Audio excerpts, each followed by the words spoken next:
Hello, welcome to Nirmala accountancy classes. मेरा नाम निखिलेश सिंह है। आज का टॉपिक है retirement during the accounting year.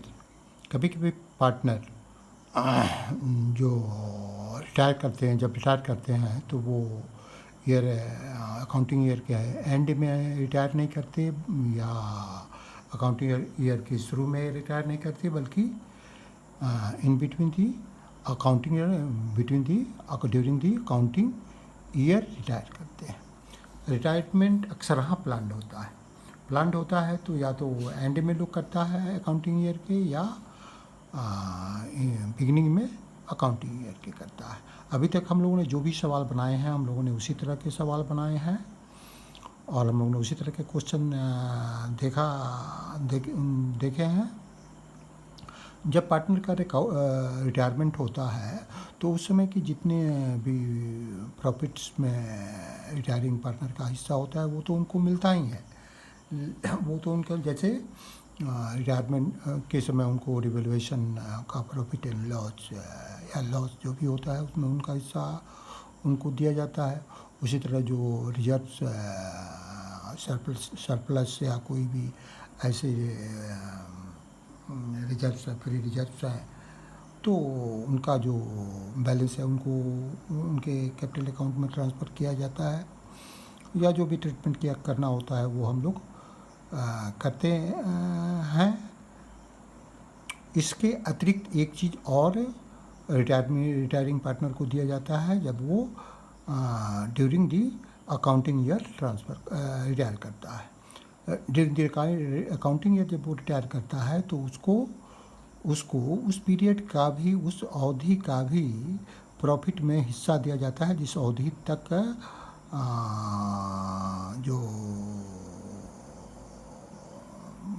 Continuing accounting year है उस अवधि तक वो काम करता है। सपोज कोई पार्टनर 30 जून को रिटायर करता है तो ऐसी स्थिति में वो 30 और अकाउंटिंग ईयर का एंड होता है 30 मार्च को, 31 मार्च को। तो ऐसी स्थिति में वो 3 मंथ्स के जो कंटिन्यूइंग अकाउंटिंग है उसमें भी उसके प्रॉफिट में उसको हिस्सा दिया जाना चाहिए, वो दिया भी जाता है। इसके लिए पार्टनरशिप डीड में प्रावधान हो सकता है या कोई अलग कॉन्सेंसस पार्टनर्स के बीच में बन सकता है, उसके अनुसार करते हैं। पिछले साल के प्रॉफिट के आधार पर प्रॉफिट में उसका हिस्सा कंटिन्यूइंग अकाउंटिंग पीरियड के प्रॉफिट में उसका हिस्सा जो होता है वो उसको दिया जाता है। कभी कभी प्रीसीडिंग ईयर्स के एवरेज प्रॉफिट के आधार पर भी कंटिन्यूइंग ईयर के प्रॉफिट के पीरियड के अमाउंट का कैलकुलेशन किया जाता है।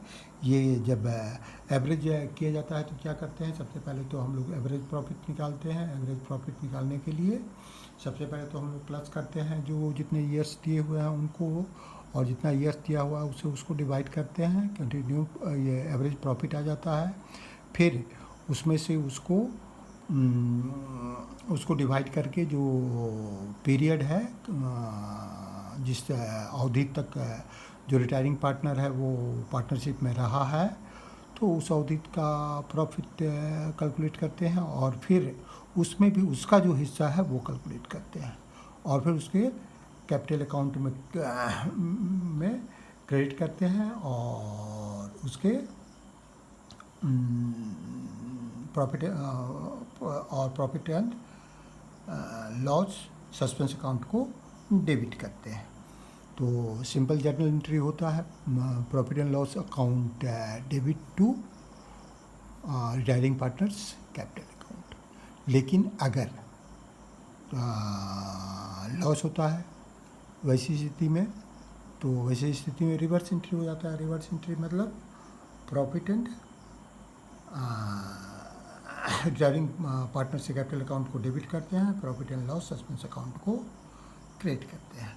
अब जब ईयर एंड में during the end of the accounting year जिसमें पार्टनर रिटायर करता है उसके एंड में जब हम लोग profit and loss account and balance sheet बनाते हैं तो क्या करते हैं हम लोग वैसी स्थिति में जब हम लोग बनाते हैं तो क्या करते हैं, अच्छा जब on the day of retirement जो balance sheet interim balance sheet हम लोग बनाते हैं या इंटरिम बैलेंस शीट बनाते हैं तो उस दिन हम लोग एसेट साइड के में profit and loss suspense account के बैलेंस को दिखाते हैं और लायबिलिटी साइड में अगर उस पीरियड में ड्यूरिंग दैट अकाउंटिंग पीरियड में वो जिसका प्रॉफिट का कैलकुलेशन हुआ है उसमें लॉस हुआ है तो लायबिलिटी साइड में profit and loss suspense account के बैलेंस को दिखाते हैं। और जब कंटिन्यूइंग पीरियड जिसमें पार्टनर का रिटायरमेंट हुआ है उसके एंड में जब प्रॉफिट एंड लॉस अकाउंट बनाया जाता है तो उसको हम लोग simply profit and loss appropriation account में ट्रांसफ़र कर देते हैं। अगर वो एसेट साइड में है तो उसको profit and loss appropriation account के डेबिट साइड में ट्रांसफ़र करते हैं, मतलब हमारे लिए एक घाटे की बात हुई। और जब लॉस होता है ड्यूरिंग दैट अकाउंटिंग पीरियड तो वैसी स्थिति में जब लायबिलिटी साइड में दिखाए रहते हैं तो उसको profit and loss appropriation account के क्रेडिट साइड में दिखाते हैं। दूसरी की स्थिति ये हो सकती है कि ये तो तब करते हैं हम जब पार्टनर्स जो कंटिन्यूइंग पार्टनर्स हैं उनके प्रॉफिट शेयरिंग रेशियो में कोई परिवर्तन नहीं हुआ है, मतलब जो ओल्ड प्रॉफिट शेयरिंग रेशियो है वही नया प्रॉफिट शेयरिंग रेशियो है। जैसे 3 पार्टनर है, ए बी और सी, तीनों का प्रॉफिट शेयरिंग रेशियो 2:1 है। अगर सी रिटायर कर रहा है तो ए और बी का दोनों का रेशियो क्या बना अभी 2:2, मतलब इक्वल रेशियो है। और वही रेशियो उनका न्यू प्रॉफिट शेयरिंग रेशियो हुआ, वही रेशियो उनका गेनिंग रेशियो भी होगा। तो सिंपली उसको हम लोग that profit and loss appropriation account में ट्रांसफ़र कर देते हैं। लेकिन अगर जो कंटिन्यूइंग पार्टनर है उनके प्रॉफिट रेशियो में कोई बदलाव होता है, कोई चेंज होता है, मतलब ओल्ड प्रॉफिट शेयरिंग रेशियो में उनका न्यू रेशियो नहीं रहता है, तो वैसी स्थिति में हम लोग गेनिंग पार्टनर के अकाउंट को डेबिट करते हैं और जो सेक्रीफाइसिंग पार्टनर है या रिटायरिंग पार्टनर है उसके capital gaining partner capital account को डेबिट करते हैं और जो सेक्रीफाइसिंग पार्टनर है या रिटायरिंग पार्टनर है उसके कैपिटल अकाउंट को क्रेडिट करते हैं। रिटायरमेंट की भी जब हम लोगों ने एंट्री की थी तो हम लोग ऐसा ही करते थे सिंपल रिटायरमेंट की एंट्री के समय। कॉन्सेप्ट के संबंध में बस इतनी ही क्लियर सी बातें हैं। अब हम लोग ये क्वेश्चन देखेंगे कि क्वेश्चन का कैसे समाधान करते हैं, इस तरह के क्वेश्चन का कैसे समाधान करते हैं। A, B and C are partners sharing profit and loss in the ratio of 2:2:1. C retires on 30th June 2019. The balance sheet of the firm as at 31st March 2019 stood as follows. Liability side में कुछ items and figures हैं, asset side में कुछ items and figures हैं।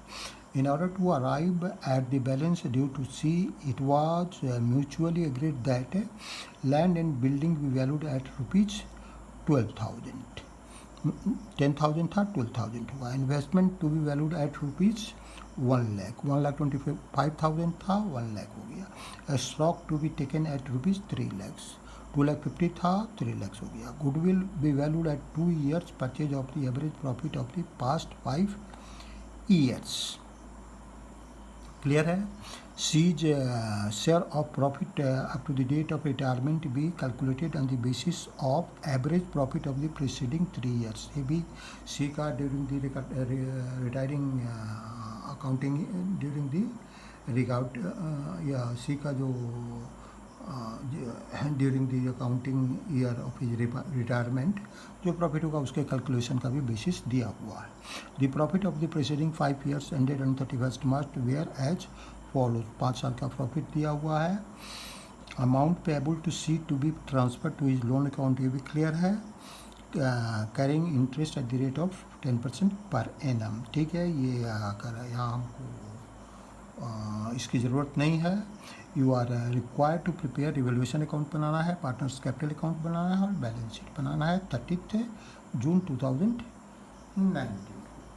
तो सबसे पहले हम लोग एडजस्टमेंट, सबसे पहले जो हम लोगों ने सीखा है कि कैपिटल अकाउंट के बैलेंस को करते हैं, फ्री रिजर्व है उसके बैलेंस को ट्रांसफ़र करते हैं, और अगर कैश अकाउंट बनाना होता तो कैश अकाउंट के बैलेंस को ट्रांसफ़र करते, बैंक अकाउंट के बैलेंस को ट्रांसफ़र करते, तो उसके बाद एडजस्टमेंट को टेकअप करते हैं। तो सबसे पहले हम लोग देखते हैं कि कैपिटल अकाउंट में कैसे एंट्री हम लोग करते हैं। कैपिटल अकाउंट में पार्टनर्स कैपिटल अकाउंट, इसमें ए बी और सी का कैपिटल अकाउंट बनाया गया है। तो सबसे पहले लिखेंगे by balance B D. 6 lakh A का कैपिटल है, बी का कैपिटल 6 लाख है, सी का कैपिटल 4 लाख है। जनरल रिजर्व हमारा 4 लाख है, जनरल रिजर्व 4 लाख है। और रेशियो क्या है ओल्ड ए बी और सी का 2:2:1। तो 2:2:1 है, मतलब 5 शेयर्स है 80,000, मतलब 1 शेयर कितना आया 80,000। 4 लाख का 5 शेयर मतलब 80,000। 1 शेयर आया, 1 शेयर में ए का हिस्सा 2 है, तो 80,000 से 2 से मल्टीप्लाई करेंगे तो 1,60,000 हुआ। बी का हिस्सा भी 2 है, तो 80,000 में 2 से मल्टीप्लाई करेंगे तो 1,60,000 हुआ। सी का हिस्सा 1 है, तो 80,000 में 1 से मल्टीप्लाई करेंगे तो 80,000 हुआ। इसके बाद जो सेकंड चीज़ जो हम टेकअप करते हैं वो एडजस्टमेंट करते हैं। तो एडजस्टमेंट के लिए हम लोग क्या करेंगे देखेंगे, यहाँ क्वेश्चन में क्या क्या एडजस्टमेंट दिया हुआ है, क्या क्या एडजस्टमेंट दिया हुआ है। तो सबसे पहले हम लोग देख रहे हैं कि land and building B valued at rupees 12 lakh. 12 lakh हो गया, मतलब इंक्रीज़ किया। यहाँ 10 लाख है, यहाँ 12 लाख है, तो 2 लाख, मतलब ओल्ड 10 लाख है, न्यू 12 लाख है, 2 लाख इंक्रीज किया। तो रिवोल्यूशन अकाउंट के क्रेडिट साइड में बाई लैंड एंड बिल्डिंग करके 2 लाख दिखाएंगे। तो और बैलेंस शीट में भी जो वैल्यू दिखाएंगे 30 जून को जो बैलेंस शीट बनेगा उसमें वैल्यू दिखाएंगे 12 लाख। अब सेकेंड जो एंट्री है वो है investment to be valued at rupees 1 lakh. यहाँ 1,25,000 है, मतलब डिक्रीज हो रहा है। तो ये रिवैल्यूएशन अकाउंट के डेबिट साइड में टू इन्वेस्टमेंट अकाउंट करके 25,000 दिखाएंगे, और बैलेंस शीट में भी इन्वेस्टमेंट का वैल्यू 1 लाख दिखाएंगे। उसके बाद थर्ड हमारा ये है stock be taken at rupees 3 lakh. 3 lakh मतलब 2,50,000 पुराना है, नया 3 लाख है, मतलब इंक्रीज हो रहा है 50,000 का। तो बाई स्टॉक करके रिवैल्यूएशन अकाउंट में 50,000 दिखाएंगे, और बैलेंस शीट में स्टॉक का वैल्यू 3 लाख दिखाएंगे। नेक्स्ट जो हमारा फोर्थ एडजस्टमेंट क्या है वो हम लोग देखेंगे। फोर्थ एडजस्टमेंट है goodwill be valued at 2 years purchase of average profit of the past 5 year। तो गुडविल का जो हम लोग बंटवारा करेंगे वो कैपिटल अकाउंट के थ्रू करेंगे। हमें पता है कि कैपिटल अकाउंट के थ्रू ही होता है S26 के प्रोविज़न के अनुसार। तो पहले भी हम लोगों ने कई बार इसको देखा है, पढ़ा है, समझा है। तो सबसे पहले तो हम लोग गुडविल का कैलकुलेशन करेंगे। गुडविल पहले निकालेंगे 5 years का एवरेज ऑफ 5 years। 5 years का वैल्यू का टोटल करेंगे।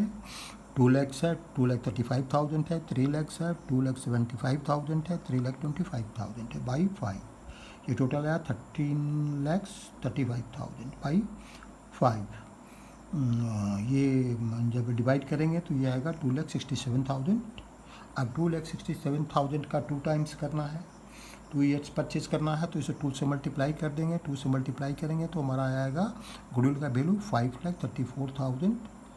ये फर्म के गुडविल का वैल्यू हुआ। तब सी का हिस्सा कितना हुआ, तो सी शेयर ऑफ गुडविल कितना होगा 5,34,000 का 1/5, चूँकि सी का हिस्सा 1/5 है, उतना ही तो उसको देना पड़ेगा, पूरा वुडविल को तो हकदार नहीं है, तो वो आएगा 1,06,800। अब इसमें ए और बी को कितना कितना देना पड़ेगा, ए और बी का हिस्सा इक्वल होगा, इसलिए कि इनका जो गेनिंग रेशियो है या न्यू प्रॉफिट शेयरिंग रेशियो है वो 2:1 मतलब 1:1 का है, 1:1 का है, मतलब इक्वली इनको देना पड़ेगा। तो 1,06,800 का 50% होगा 53,400। तो एज कैपिटल यहाँ लिखेंगे, 53,400 सीज के कैपिटल में क्रेडिट करेंगे, बीज कैपिटल लिखेंगे और सीज के कैपिटल में क्रेडिट करेंगे 53,400। यहाँ 2 सीज कैपिटल लिखेंगे, ए के कैपिटल में डेबिट करेंगे 53,400, बी के कैपिटल में डेबिट करेंगे 53,400। गुडविल का एडजस्टमेंट हो गया। अब नेक्स्ट एडजस्टमेंट हम होते हैं सी का share, C's share of profit up to the date of retirement be calculated on the basis of average profit of preceding 3 years. C का प्रॉफिट कैसे कैलकुलेट करना है उसको कैलकुलेशन हम लोग देख लेते हैं 3 ईयर्स के एवरेज प्रॉफिट के आधार पर। तो calculation of C's share of profit, average profit of last 3 years क्या हो रहा है, 3 lakhs, 2,75,000, 3,25,000 बाई 3, 9 lakhs बाई 3, ये 3 lakhs आता है। 3 लाख में ये कितने दिन का, पूरे साल का प्रॉफिट हुआ, पूरे साल का प्रॉफिट इतना हुआ, तो हम लोगों को 3 महीने का निकालना है, 1 अप्रैल से 30 जून तक। तो ये हो जाएगा 3 lakhs इंटू 3/12, ये हो जाएगा ₹75,000। इसमें अब सी का शेयर कितना है, सी का शेयर 1/5 है, C's share of profit, C's share of profit कितना हो गया 75,000 इंटू 1/5, 15,000। अब हम लोग इस 15,000 को बैलेंस शीट में profit and loss suspense account में दिखा देते हैं और कैपिटल अकाउंट में सीज के कैपिटल अकाउंट में क्रेडिट करते हैं profit and loss suspense account करके। इसके बाद हम लोग नेक्स्ट एडजस्टमेंट कर देख लेते हैं। Amount payable to C be transfer to his loan account carrying interest at rate of 10% per annum. तो सी के का जो कैपिटल अकाउंट का बैलेंस है उसको उसके लोन अकाउंट में ट्रांसफ़र करेंगे, तो उसके लिए पहले इसका टोटल करेंगे 6,46,800, यहाँ भी लिखेंगे 6,46,800। ये total amount to C's loan account कर देंगे 6,46,800। लोन अकाउंट हमें बनाना नहीं है, इसलिए इंटरेस्ट जो दिया हुआ है 10% पर एनम उसको कंसीडर करने की यहाँ ज़रूरत नहीं है।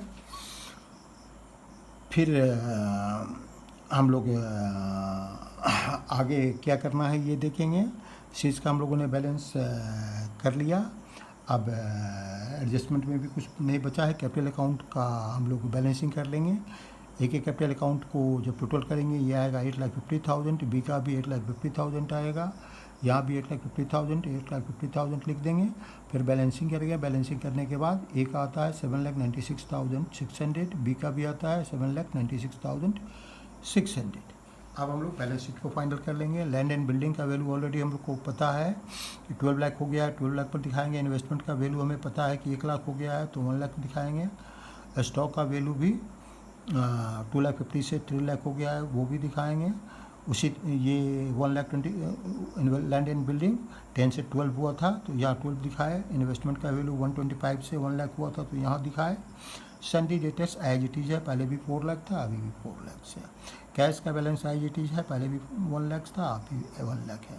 कैश एट बैंक भी 2,24,500 पहले भी था, अभी भी 2,25,000 है।